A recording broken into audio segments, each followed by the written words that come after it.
Assalamualaikum warahmatullahi wabarakatuh. Perkenalkan, nama saya Yayu Rahmawati Mayansari, Esos MIKOP. Saya adalah dosen di Sekolah Tinggi Ilmu Sosial dan Ilmu Politik FISIP Mojobima pada Prodi Ilmu Komunikasi.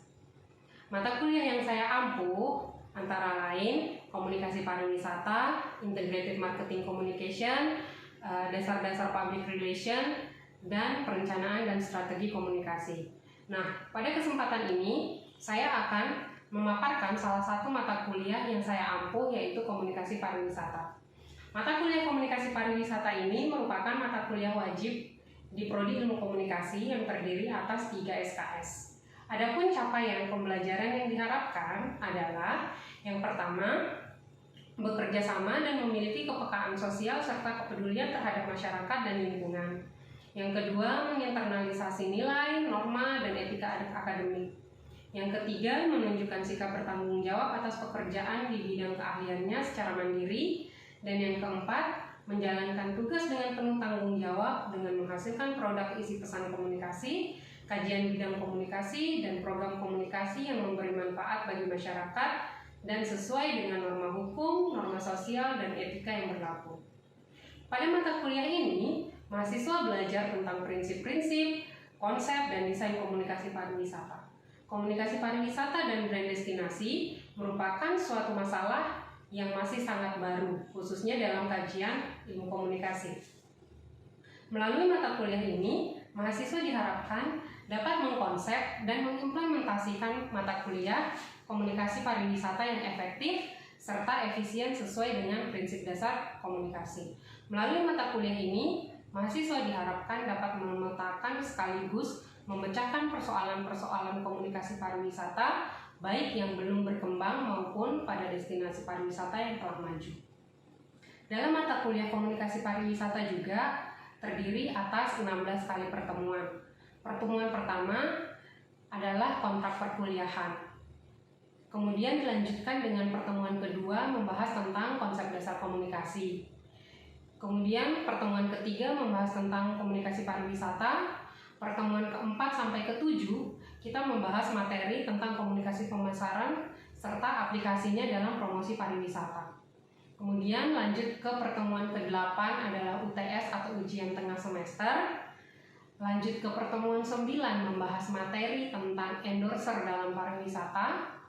Kemudian pertemuan ke-10 sampai ke-11 membahas materi tentang place branding.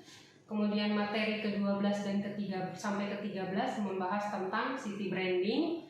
Materi ke-14 dan 15 membahas tentang konsep lain terkait dengan city branding.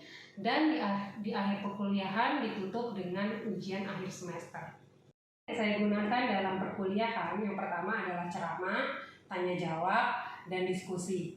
Adapun item penilaiannya adalah yang pertama kehadiran 15%, partisipasi kelas 15%, tugas terstruktur 25%, UTS 25%, serta UAS 20%. Nah, beberapa referensi yang saya gunakan adalah buku Komunikasi Pariwisata Burhan Bumin dan buku City Branding, Konsep dan Isu dalam Pemasaran Pariwisata Andriani Kusumawati. Berikut adalah satu video praktik pengajar pada mata kuliah Komunikasi Pariwisata. Assalamualaikum warahmatullahi wabarakatuh. Waalaikumsalam warahmatullahi wabarakatuh. Oke, hari ini kita pertemuan ke-10. Nah, pertemuan 10 ini kita akan membahas tentang place branding. Ada yang tahu place branding nggak? Ada yang pernah dengar? Atau ada yang pernah, kalau saya bilang begini, STISIP, apa yang ada di benak kalian? Kalau saya sebut kata STISIP.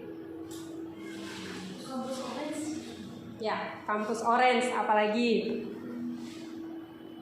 Kalau saya sebut air mineral, apa yang ada di benak kalian? Kalau kalian disuruh rumahnya pergi beli sabun cuci piring di kios, kalian bilangnya apa? Sunlight. Terus yang dikasih Mama Lemon. Iya. Kayak gitu. Itu adalah brand yang ada di benak kalian. Kayak gitu. Nah, apa itu brand? Brand itu menurut Bumin mengatakan bahwa brand adalah merek, nama, istilah, tanda, simbol, atau kombinasi dari semua itu untuk mengidentifikasi barang atau jasa dari sebuah perusahaan atau sekelompok perusahaan untuk membedakan dari pesaingnya. Jadi istilahnya adalah brand itu, kesimpulannya adalah brand itu adalah nama sebagai pembeda dari yang lain. Kayak kalian, kenapa kalian dinamai sama diberikan nama yang berbeda-berbeda oleh orang tua kalian? Ya karena supaya dikenal dengan orang lain dan berbeda dengan orang lain, kayak gitu. Jangan sampai semuanya namanya anaknya Pak Ali, namanya Ani, semua kan nggak mungkin. Jadinya nggak bisa dibedakan nanti, gitu. Bahkan kembar pun misalnya dia punya pembeda sendiri, entah dari nama atau dari ciri-ciri lain yang membedakan bahwa oh yang ini si kakak, yang ini si adik, kayak begitu. Itu adalah contoh dari brand, kayak gitu. Menurut Phil, dia mengatakan bahwa brand adalah brand yang sukses akan memberikan efek domino yang kuat, positif dan selalu diingat serta dirasakan oleh masyarakat sebagai nilai kepribadian yang kukuh dari sebuah produk. Jadi brand yang sukses itu kalau dikenal orang. Contoh brand yang sukses apa? Rinso, Daya, Molto, Indomie. Walaupun nanti kita dikasihnya mie Sakura atau mie sedap, kita bilangnya ke kios adalah Indomie. Karena ternyata Indomie ini sudah punya brand yang sangat kuat di otak kita, atau biasa disebut dengan top of mind. Jadi Indomie itu dia top of mind di kepala kita, gitu. Kemudian branding. Branding itu apa? Branding itu adalah kegiatan komunikasi yang dilakukan oleh perusahaan dalam rangka proses membangun dan membesarkan brand. Tanpa dilakukannya kegiatan komunikasi kepada konsumen yang disusun dan direncanakan dengan baik, maka sebuah brand itu tidak akan dikenal. Jadi istilahnya gini, kalau misalnya si Rinso tidak mengkomunikasikan atau tidak mengiklankan misalnya brandnya si Rinso ini, maka tidak akan ada yang kenal, gitu. Makanya harus dilakukan kegiatan komunikasi. Salah satu contoh kegiatan komunikasi adalah promosi, gitu ya. Nah, kemudian selanjutnya brand memiliki sifat untuk memberitahukan kepada publik. Dengan demikian, brand memiliki sifat publisitas. Jadi dia harus memberitahukan kepada publik supaya dikenal, supaya diketahui oleh publik, kayak gitu. Nah, ini adalah triangulasi brand. Jadi sebuah brand, kalau ada brand, misalnya kita punya brand baru nih. Nah, brand baru itu kita harus komunikasikan. Setelah kita komunikasikannya caranya bagaimana? Dengan mempublikasikan, kan gitu. Setelah kita publikasikan, maka brand itu akan melakukan brand dia mempunyai value. Setelah dia punya value atau nilai, dia akan memiliki brand performance yang bagus. Karena ada value-nya atau ada nilainya. Jadi setelah dia mempunyai nilai, dia akan memiliki memiliki performance yang baik atau namanya brand performance. Maka kalau dia sudah punya brand performance yang baik, maka dia akan punya brand positioning sendiri, kayak gitu. Setelah dia punya brand positioning sendiri, maka selanjutnya dia punya brand promise atau kepercayaan terhadap brand itu di mata masyarakat, kayak gitu. Nah, saat sudah ada di top ini, di brand promise ini, maka brand tersebut akan bisa membentuk sebuah namanya ekuitas merek, kayak gitu. Nah, apa itu ekuitas merek? Sebuah produk harus memiliki merek sebagai pembeda dengan produk lain. Sebuah merek juga akan mengidentifikasikan suatu produk dengan jelas, karena dengan merek itu ada hal yang disebut dengan ekuitas merek. Ekuitas merek itu apa? Ekuitas merek itu adalah nilai suatu merek yang bersifat intangible, atau maksudnya di sini ekuitas merek itu adalah ada nilainya, orang kenal, ya nyata, gitu. Nah, apa itu ekuitas merek? Menurut Acker, ekuitas merek itu adalah seperangkat kata, aset dan liabilitas merek yang berkaitan dengan suatu merek. Nama dan simbol yang menambahkan dan mengurangi nilai yang diberikan oleh sebuah barang atau jasa kepada perusahaan atau pelanggan perusahaan tersebut. Begitu. Nah, elemen-elemen ekuitas merek itu apa saja? Yang pertama, kesadaran merek atau brand awareness. Kesadaran merek di sini adalah konsumen dia mengenali merek tersebut. Kayak gitu. Cukup dengan mengenali dulu bahwa oh ternyata ada merek mie sedap misalnya, atau ada merek Mama Lemon, kayak gitu. Jadi dia kenal. Kalau misalnya kita bawa ke sebuah daerah, kalian kenal Ambon nggak? Atau kalian kenal Yogyakarta nggak? Kayak gitu. Itu namanya ekuitas merek. Kesadaran merek atau brand awareness, kayak gitu. Jadi kemampuan konsumen atau calon pembeli untuk mengenali atau mengingat sebuah merek. Dalam hal ini tentunya bisa meliputi nama, gambar, atau slogan tertentu. Nah, jadi contohnya juga brand awareness ini, misalnya kalau saya sebut seperti tadi, kalau kalian disuruh mamanya beli air mineral di kios misalnya, apa yang kalian sebut? Bu, beli Aqua. Walaupun yang dikasih lam-lam, kayak gitu. Jadi brand awareness-nya Aqua ini sudah melekat di otak kalian, kayak gitu. Kemudian yang kedua, Acker mengemukakan bahwa brand awareness ini dapat didefinisikan menjadi 3. Yang pertama, brand recognition atau pengenalan. Yang kedua, brand recall atau mengingat kembali. Dan yang ketiga, top of mind. Jadi, untuk menjadi sebuah brand awareness, dia harus melewati ini. Ketiga ini. Pertama, brand recognition atau pengenalan. Apa itu brand recognition atau pengenalan? Tingkatan yang paling rendah di mana konsumen baru mengenal sebuah merek dan masih membutuhkan alat bantu untuk mengingat merek tersebut. Sudah dikenal gitu. Untuk mengingat kembali itu kita hanya mengingatkan aja, dia sudah langsung tahu, kayak gitu.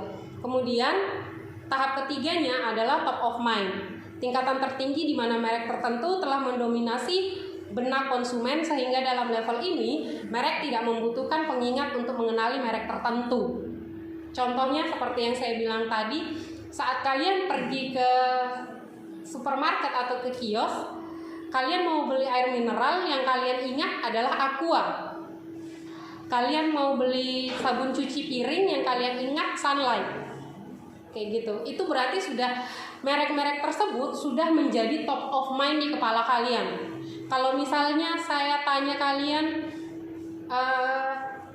kalau saya sebut kata Jogja, apa yang ada di kepala kalian? Kota pendidikan, terus apa lagi? Malioboro, terus Borobudur, kan pasti itu, kayak gitu. Berarti tempat-tempat tersebut sudah menjadi top of mind di kepala kalian saat saya menyebutkan kata Yogyakarta, kayak gitu. Beda kalau misalnya saya sebut Nabire. Kalian tahu nggak? Enggak kan? Nah, itu berarti kata Nabire atau kota Nabire itu baru di tahap pengenalan. Nah, kayak gitu. Kalian baru kenal, oh ternyata ada kota yang namanya Nabire.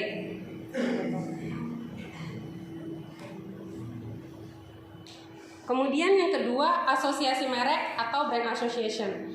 Nah, asosiasi merek ini adalah sekumpulan entitas yang biasanya dihubungkan dengan suatu merek. Asosiasi merek ini merupakan atribut yang ada dalam merek dan akan lebih besar apabila pelanggannya mempunyai banyak pengalaman berhubungan dengan merek tersebut. Nah, asosiasi merek ini dibentuk oleh 3 hal. Yang pertama, nilai yang dirasakan. Artinya adalah sebagai persepsi kualitas yang dibagi dengan harga, terdapat 5 unsur pembentuk nilai yang dirasakan. Ini kualitas produk, harga, kualitas layanan, faktor, dan emosional. Nah, maksudnya di sini adalah value yang kita rasakan, kayak gitu. Jadi bukan hanya sekedar merek yang kita ingat, tapi kalau kita mendengar kata itu, misalnya kalian tahu Sakura nggak? Mie Sakura, oh iya mie Sakura tuh enak rasanya, kayak gitu. Atau kalian tahu Indomie nggak?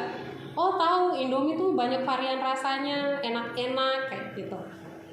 Jadi sudah nilainya yang kalian kenal itu sudah nilai juga, bukan hanya sekedar kemasan luarnya, kayak gitu. Kemudian kepribadian merek. Maksudnya di sini adalah hal ini berhubungan dengan ikatan emosional merek tersebut dengan manfaat merek itu sendiri sebagai dasar untuk diferensiasi merek dan hubungan pelanggan. Ini sudah lebih ke hubungan atau ikatan kita dengan sebuah merek, kayak gitu. Misalnya, kenapa kalau kita mau beli sebuah motor, kita pilihnya Honda, kayak gitu.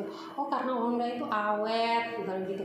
Nah ini setiap orang sudah berbeda-beda karena dia sudah menyangkut ke ikatan personal kita. Karena kan kesukaannya orang beda-beda. Misalnya saya mungkin suka Honda, kalian suka Yamaha, gitu. Itu sudah ke kepribadian merek.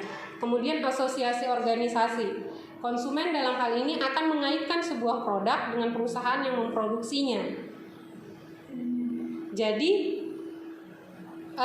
misalnya kalian beli Lux karena kalian suka sama perusahaan Unilever, misalnya begitu.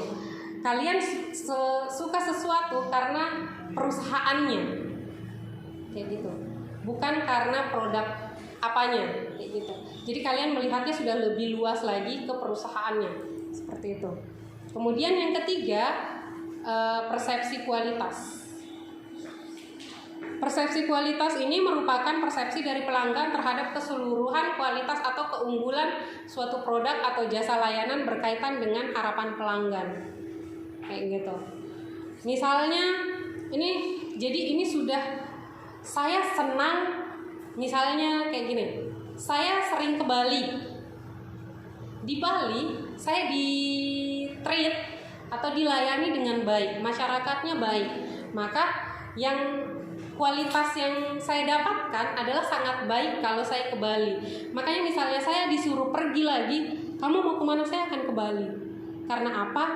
Di sana orangnya ramah, banyak pemandangan yang bagus, pantainya bagus-bagus, tempat wisatanya banyak, kayak gitu. Jadi persepsi kualitas itu yang kita lihat di sini. Kan ada tuh yang dia dipalak hanya karena dia memvideokan orang yang lagi berkuda dari belakang, terus dia dipalak 50.000. Nah karena konten TikTok itu viral, maka banyak orang yang berpikir 2-3 kali untuk ke Bromo karena takut dipalak, kayak gitu.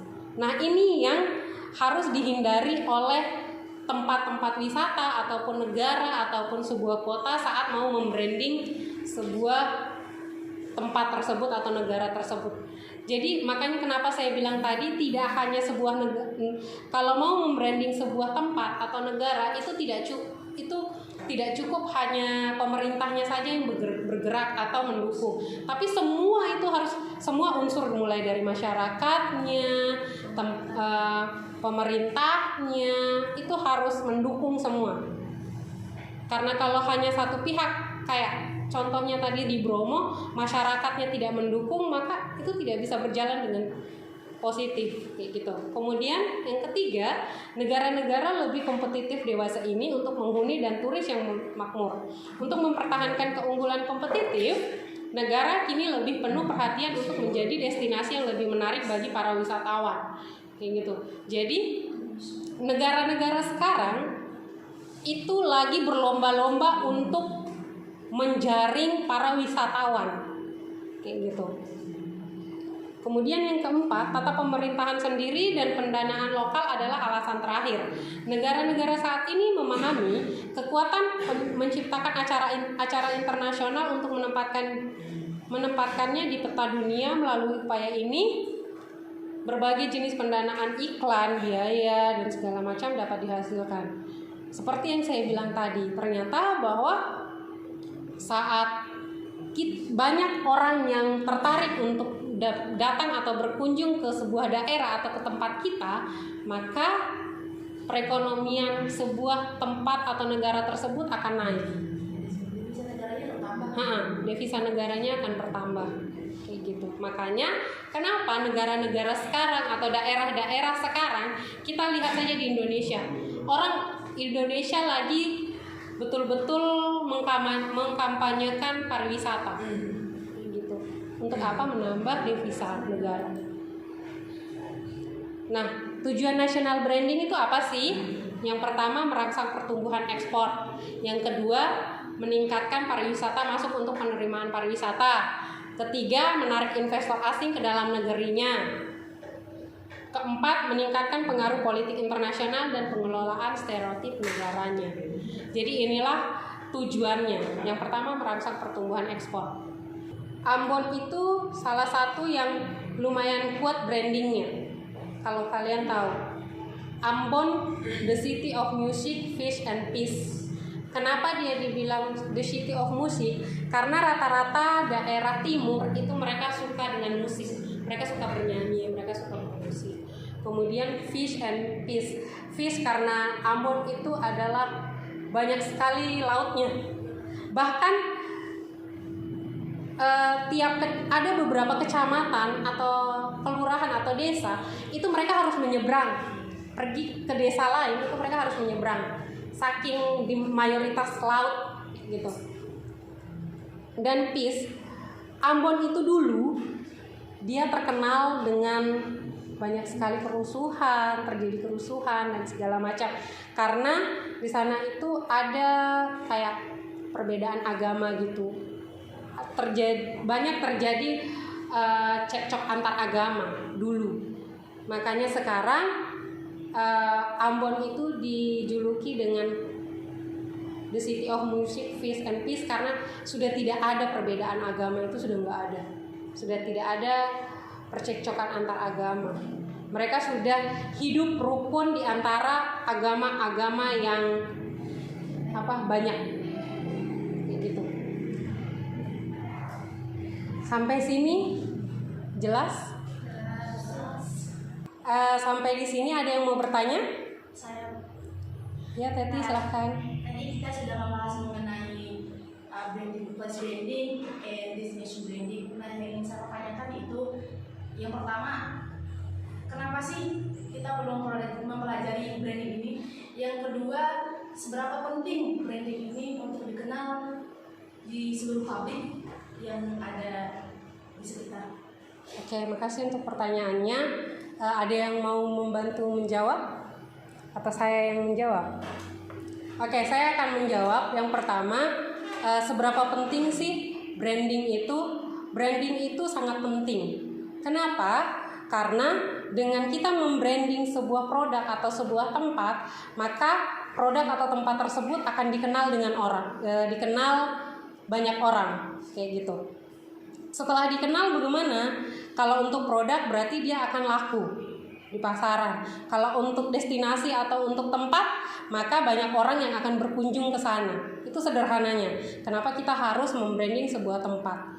Yang kedua, image sebuah tempat atau sebuah produk dengan di branding itu image-nya akan positif. Kayak gitu. Itu yang kedua. Jadi memang sangat penting untuk sebuah tempat atau sebuah produk itu di branding kayak gitu, supaya dikenal, supaya punya ciri khas, supaya punya image yang positif, dan ujung-ujungnya adalah laku ataupun diminati oleh orang kayak gitu. Nah, kemudian yang kedua, kenapa sebuah tempat harus di branding? Kan gitu tadi. Banyak sekali manfaatnya. Seperti yang saya bilang tadi, yang pertama dikenal. Kita membranding sebuah tempat itu supaya dikenal banyak orang. Setelah dikenal, ada istilah tak kenal maka tak sayang. Jadi setelah dikenal nanti disayang, kan gitu. Jadi kalau sudah disayang, dia akan mau berkunjung ke sana karena dia penasaran. Kayak gitu. Wih, kayaknya di video ini bagus sekali nih Jogja, kayak gitu. Saya nanti kalau mau liburan pergi ke Jogja deh, kayak gitu. Saya pengen ke Malioboro, saya pengen ke Borobudur, kayak gitu. Jadi karena dikenal, karena diperkenalkan, karena brandingnya bagus, maka orang akan tertarik untuk pergi ke sana, kayak gitu. Semakin banyak orang yang berkunjung ke sana, maka perekonomian sebuah daerah itu akan meningkat. Karena apa? Tadi tidak hanya dengan banyaknya pariwisata atau wisatawan yang datang, maka akan ada investor yang ke sana. Mereka akan membuka hotel, misalnya membuat hotel atau membuat resort kayak gitu. Kemudian dia juga akan meningkatkan devisa kalau sebuah negara kayak gitu. Itu adalah positifnya sebuah branding. Jadi banyak sekali positifnya sebuah branding untuk sebuah negara atau untuk sebuah tempat atau untuk sebuah kota kayak gitu. Jadi memang kenapa kita harus belajar membranding sebuah tempat itu manfaatnya yang seperti yang saya bilang tadi. Sampai sini mengerti? Oke, ada lagi yang mau bertanya? Kalau tidak ada yang mau bertanya, giliran saya yang akan memberikan tugas kepada kalian. Tugasnya adalah silahkan kalian menganalisis sebuah tempat yang menurut kalian brandingnya sangat kuat. Kenapa tempat tersebut memiliki branding yang sangat kuat? Analisis. Bagaimana cara mereka membranding? Bagaimana cara mereka mempublish daerah tersebut atau tempat wisata tersebut sehingga brandingnya sangat kuat. Paham ya? Oke, mungkin pertemuan kali ini cukup sekian. Apabila ada salah-salah kata saya mohon maaf. Assalamualaikum warahmatullahi wabarakatuh. Waalaikumsalam warahmatullahi wabarakatuh.